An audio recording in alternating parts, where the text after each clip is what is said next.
Ils espéraient certainement que la guerre allait vite se passer pour se débarrasser du président de la République. Ça n'arrive pas. Avant que j'arrive maintenant à leur plan actuel. L'idée, en fait, de leur dialogue pour la paix, c'est en fait une nouvelle ruse qui veut mettre le président de la République dans ce dialogue pour immédiatement, à travers ce dialogue, préparer la sortie du président. Tout ça, ils vont dire, c'est pas vrai, je raconte des histoires, mais c'est ça le plan. Et je vais vous dire pourquoi ils en veulent au président de la République. En 2019, déjà je veux citer les chiffres, l'ensemble des écoles catholiques, 19 217, 2019. Je cite la date, je vais vous dire pourquoi elle est importante. Le nombre de classes en RDC, il y avait 191 923 classes dans ces écoles conventionnées catholiques. Le nombre d'élèves en 2017 était de 6 20 138 élèves dans les écoles conventionnées catholiques. Le Minerval qui était payé variait entre 150 et 400 dollars. 400 dollars Kinshasa, 150 dans les coins les plus reculés. Même si je prends une moyenne de 300 dollars par année, que vous multipliez par 6 millions, j'arrondis à 6 millions d'élèves, fois 300 dollars, ça vous fait 1 milliard 800 000 dollars de revenus. Et aujourd'hui, avec la gratuité de l'enseignement... Attendez, je vais y arriver. Ça, c'est pour uniquement l'école primaire, attention. Ça fait 1 milliard... Non, oui, pour l'école primaire et secondaire. Parce que la gratuité n'est pas pour l'école secondaire. Oui, primaire et secondaire. Je divise même par 2. 1 milliard 800 000, je divise même par 2. On arrive à près de 900 à 1 milliard de dollars. À partir du moment, et suivez-moi bien, à partir du moment où le chef de l'État a décidé, parce qu'il veut donner à l'ensemble des enfants la chance d'étudier. Et je pense qu'en tant que père de cette nation, tout le monde applaudit cette politique, cette décision. C'est à partir de ce moment-là qu'ils ont cherché la tête du président. Donc les catholiques seraient contre le président parce qu'il leur ferait perdre de l'argent au bénéfice des populations. Je suis persuadé de ça. Monsieur Lusakone, la dernière fois que vous m'avez interviewé, je vous ai dit que le président de la République avait remis à chaque évêché 1 million de dollars pour pouvoir aider dans leur évêché à mener des actions sociales en faveur de la population. J'avais même rajouté, il serait intéressant qu'on sache aujourd'hui qu'est-ce qu'ils ont fait avec cet argent. Eh bien, je peux vous annoncer qu'une audit a été réalisée par l'Inspection générale des finances. J'ai lu le rapport. Je peux vous dire que ce rapport est accablant. Plusieurs évêchés ont mal utilisé ces fonds.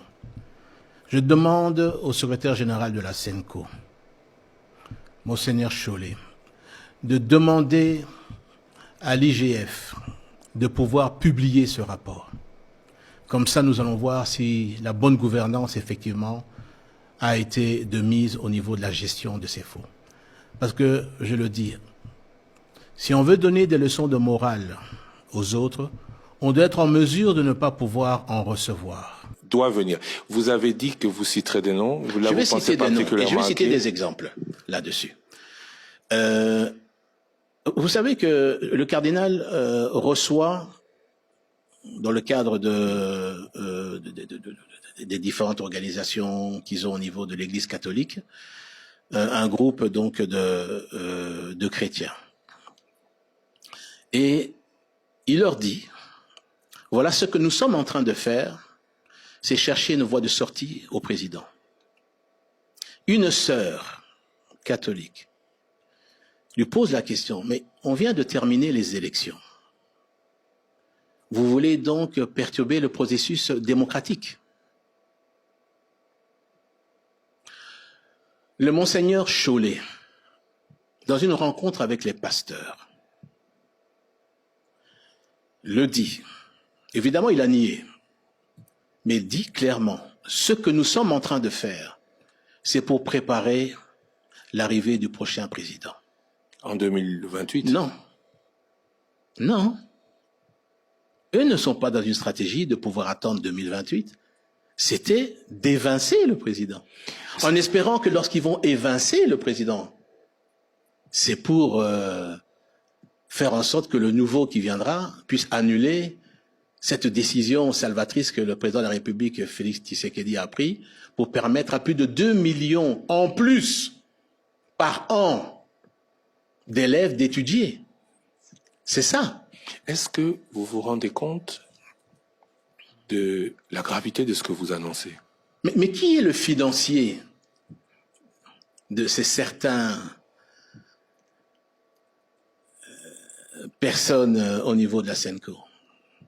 Ce sont Moïse Katumbi et c'est Hippolyte Kanambe alias Joseph Kabila. Le Joseph Kabila qu'il combattait quand il était au pouvoir serait avec eux. Et c'est ça qui est terrible. Mais est-ce que vous... Non, mais c'est ça qui est terrible. Mais si vous suivez, j'ai lu, parce que je n'ai pas suivi, mais vous suivez ce qu'il a écrit dans ces points, je crois c'est 12 points si je me souviens. Mais c'est d'abord c'est chasser le président de la République.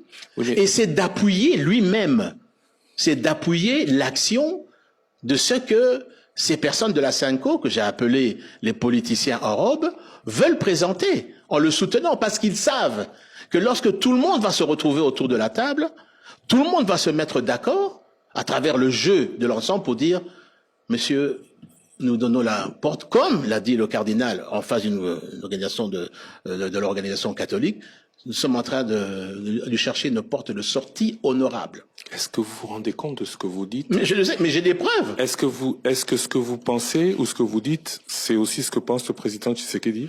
Alors là, c'est pour ça qu'il ne les reçoit pas? Ah ben alors là, je veux dire que ce que je dis n'engage que moi là-dessus, et il vous a platané à poser la question au président Tshisekedi. Ce que je veux aussi dire à notre population, c'est qu'aujourd'hui, plus que jamais, nous devons garder l'unité entre nous. Plus que jamais. Et je vais vous dire, les gens ne comprendront pas aujourd'hui ce que je suis en train de dire. Mais dans quelques années, ils comprendront. La chance que nous avons aujourd'hui, c'est d'avoir ce président, Félix Tshisekedi. Pourquoi?